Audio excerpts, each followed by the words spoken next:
When I found the charge, I was sitting at the kitchen table in my bathrobe, drinking my second cup of coffee and half watching the morning news.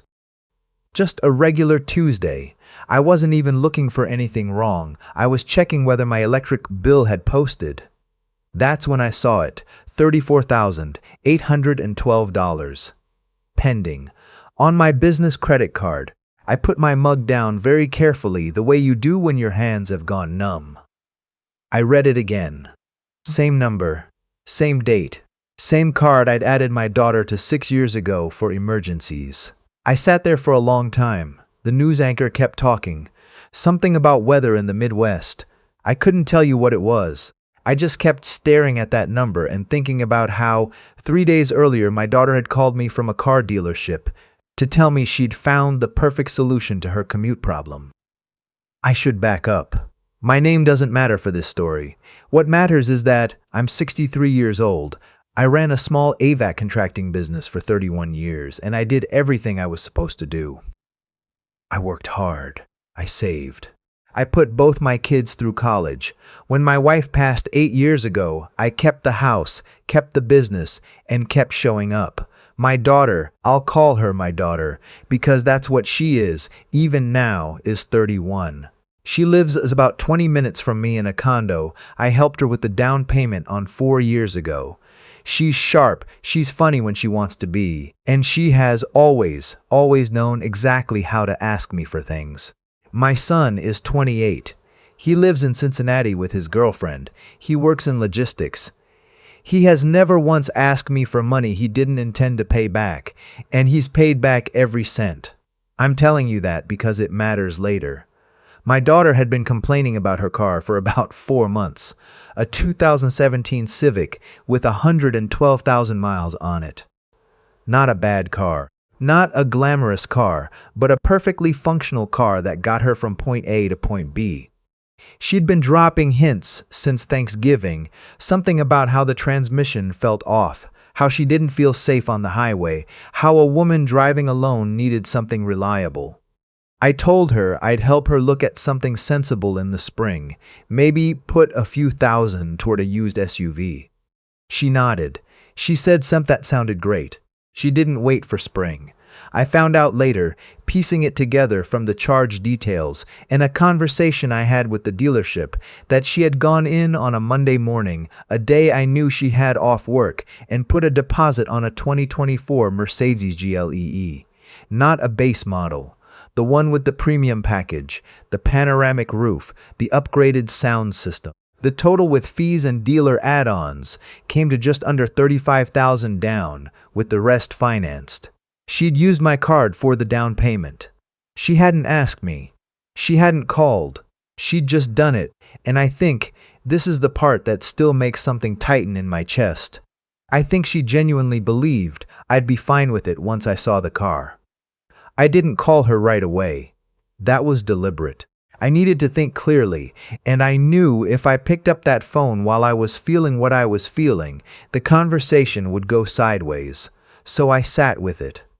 I poured the rest of my coffee down the drain because my stomach couldn't handle it. I went and sat on the back porch for a while, looking at the yard. My wife had planted a row of azaleas along the fence back in 2003. They were starting to come back for the season, little red buds just showing. I thought about what my wife would have said. She was the one who always saw my daughter clearly, loved her completely, and saw her clearly, both at the same time. She used to say, "You give her the inch, she measures a mile." I'd always laughed it off. I wasn't laughing now. After about an hour, I called my son. Not to complain, I didn't want to put him in the middle, but just to hear a reasonable voice. He picked up on the second ring. "Hey, Dad. What's up? You doing okay? Work going all right?" "Yeah, pretty good. Why? You sound weird." "I'm fine. Just checking in." He asked me again if something was wrong. I told him I'd had a strange morning, left it at that. We talked for about 10 minutes about his job, about whether he thought he'd make it up for the 4th of July. When I hung up, I felt steadier. That's what talking to him does. Then I called the dealership. The salesman who answered was cheerful in that professional way, the kind of cheerful that makes you feel like you're already being managed. I told him I was calling about a transaction made that morning on a credit card ending in the 4 digits I gave him. I told him the card was mine. I told him my daughter was an authorized user, but authorized use did not extend to a $35,000 down payment made without my knowledge or consent. There was a pause. Then, "I understand, sir. Let me get a manager." The manager was less cheerful. He was also more careful. He explained that the transaction had gone through, that my daughter had signed paperwork, that the vehicle was being prepped. I explained, in a voice I kept very quiet and very steady, that the credit card was in my name, that I had not authorized this purchase, and that I would be disputing the charge with my bank if it was not reversed. I also told him, and this part I meant, that I understood this wasn't entirely his problem, and I wasn't trying to make his day difficult, but that I needed this resolved. He put me on hold for 4 minutes. When he came back, he said they could reverse the deposit and unwind the deal, but that my daughter would need to be notified because she was currently at the dealership completing insurance paperwork. I said that's fine. He asked if I wanted to speak with her. I said, "No, thank you. Just let her know the transaction has been reversed and the vehicle is no longer available to her." Another pause. I could hear him deciding something on the other end. "I'll take care of it, sir." I thanked him and hung up. Here is the thing I want to say about the next hour, because people always want to know if you feel guilty in that moment, if you second guess yourself. The honest answer is, not really. What I felt was tired. Tired in a way that had been building for a long time without me fully naming it. Every accommodation I'd made over the years, every check I'd written without a hard conversation, every time I'd told myself she was just going through a rough patch, it was all sitting on me at once, and somewhere underneath all of that tired, there was something quieter, something like relief. My phone rang 40 minutes later. I was in the garage, reorganizing the supply shelves. Something I do when I need to keep my hands busy. I let it ring. She called back 3 times in the next 20 minutes. On the 4th call, I answered, "Dad." Her voice was thin and high in a way I hadn't heard since she was a teenager. "What did you do?" I reversed the charge. They took the car back. I was sitting there signing the insurance form, and the guy came over and told me the deal was canceled. Do you know how embarrassing that was? I had to call Uber. I'm standing in a parking lot. You used my credit card for $35,000 without asking me. Silence. "I was going to tell you," she said. "I knew you'd say yes eventually, so You knew I'd say yes eventually, so you didn't give me the chance to say no." More silence. Then, "It wasn't that much. You have way more than that just sitting there. You always say family comes first." I had to close my eyes for a second. Family comes first is something I say.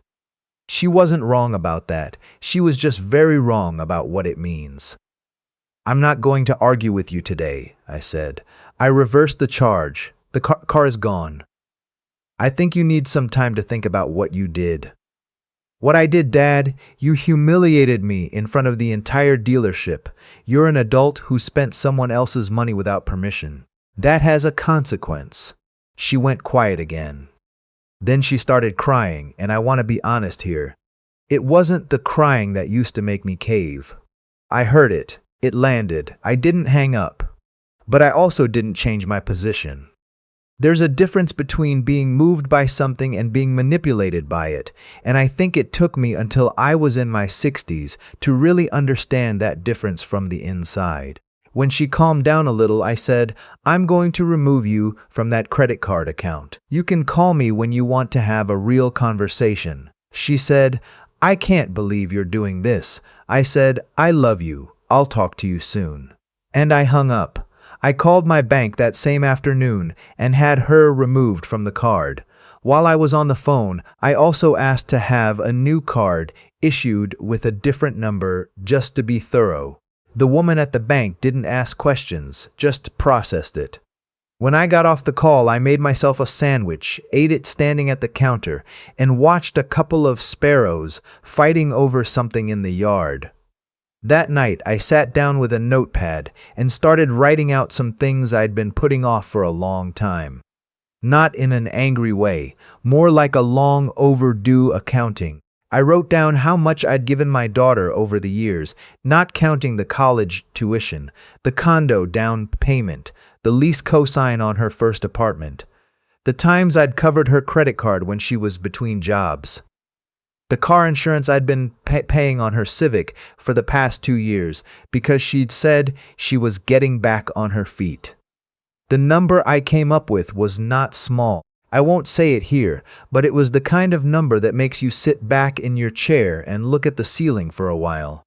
Then I wrote down what I'd given my son over the same period. College tuition, same amount because I believe in equal, and a one-time $2,500 loan 3 years ago when his water heater went out, which he paid back in 4 months. I looked at both lists for a long time. I'm not a man who cries easily.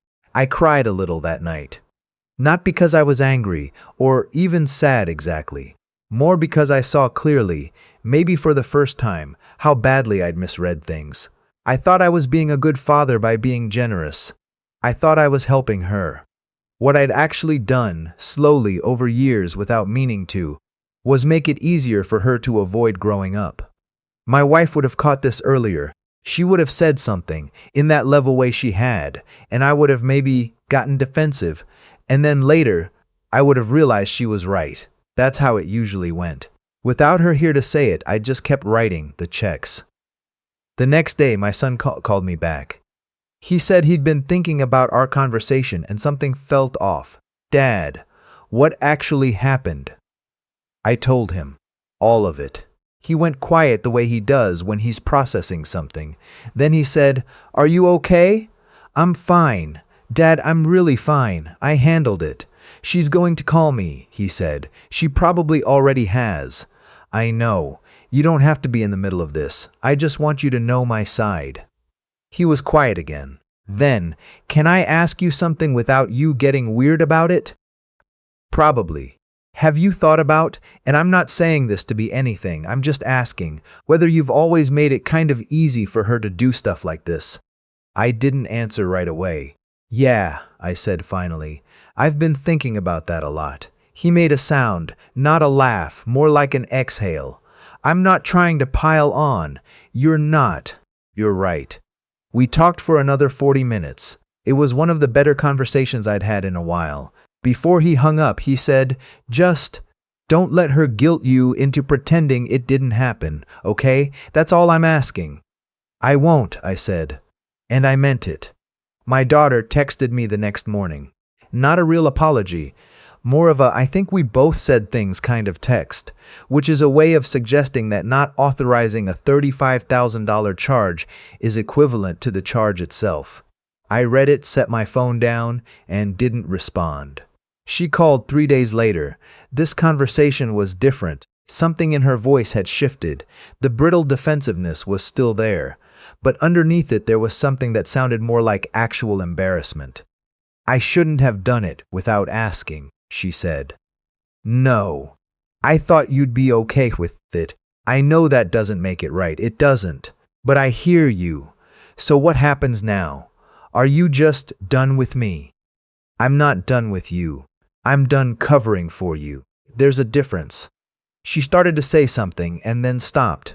I said, "I'm going to keep the card in my name only. I'm not going to keep subsidizing your life the way I have been. Not because I'm punishing you, but because I don't think it's been helping you. I should have said that years ago." A long pause. "What does that mean exactly?" "It means you're 31 years old. You have a job. You have a place to live that's in good shape. You can get a car that fits your budget on your own. If there's a real emergency, medical, something serious, you call me. But the rest of it you handle." She didn't say anything for a moment. Then quietly, "Okay." That okay was not enthusiastic. It was not warm. But it was real. That's the most I could ask for. 2 weeks after all of this, I called my son. I told him I'd been doing some thinking, and I wanted to set up a modest investment account for him. The kind of thing I probably should have done years ago, instead of always directing everything toward his sister. I wasn't trying to make a point to anyone. He was the only one on the call. It was just something I wanted to do because it was right. He said, "Dad, you don't have to." I know I don't have to. That's not why I'm doing it. A beat. Thank you. Don't thank me. I'm making up for lost time. He laughed at that. A real laugh. It was good to hear. I've had some time now to sit with everything, and here's what I keep coming back to. The hardest part wasn't canceling the transaction. That was actually the easy part. The hard part was looking at myself clearly and admitting that I had spent years being generous in a way that was really about avoiding conflict. Every check I wrote, instead of having a difficult conversation, was a choice I made. I don't get to be entirely the victim of the dynamic I helped create. I'm not angry at my daughter. Honestly, I'm something more complicated than angry. I'm a father who made mistakes and is trying to be honest about them, while also holding a line that should have been drawn a long time ago. Both of those things are true at the same time. She's been in touch, intermittently. She sent me a photo of the used car she bought, a 2020 Subaru Outback with 40,000 miles on it, financed completely in her name. She said, "Don't say anything." I said, "It's a good car." She sent back a single thumbs up. That's where we are. It's not the relationship I imagined having at this stage of my life, but it might be a more honest one. And if I've learned anything from 63 years, it's that honesty, even when it's uncomfortable, has a way of eventually being worth it. The azaleas came in fully last week. Big red blooms all along the fence line. My wife would have liked seeing them this year.